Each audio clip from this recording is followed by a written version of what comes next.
যত্নে গড়া নিজের আপন ভাইয়ের মাছের বেড়ি।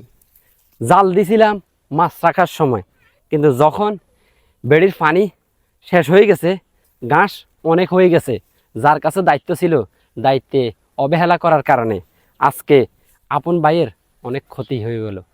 পরিশ্রম কয় দিক দিয়ে করবো? একটা বড়ি গাছ লাগাইছি, বড়ি গাছের গোড়াতে অনেক ঘাস, তো পরিশ্রমের শেষ নাই আসলে। আর এই বেড়িতে কি কি গাছ আছে সব কিছু আপনাদের সাথে শেয়ার করবো, ভালোবাসা দিতে কিন্তু ভুলবেন না। আলহামদুলিল্লাহ আমার এক সাইডের জাল উঠানো শেষ, কাঁধে উঠাইছি জালগুলারে নিয়ে, এখন যাইতেছি এগুলারে ধুমু। এই যে আরেকটা বেড়ি আছে, এটাতে জালগুলা ধুইতেছি। বেড়ির ফাড়ে পেঁপে গাছ লাগাইছি, ফল ধরতেছে আলহামদুলিল্লাহ। পরিশ্রম করলে সফলতা মিলে, পরিশ্রম না করলে সফলতা মিলে না। কমলা গাছ লাগাইছি, কমলা ধরেছে, ঘাসের উপরে বসে রয়েছে। কদু বীজতের মধু, বীজ রাখছি পরের বছরের জন্য। ফাঁকি খাওয়ার পরে দিয়ে জাম গাছ উঠছে, সে গাছ জাম গাছগুলার অবস্থা দেখছেন নি, যত্ন করতে হবে।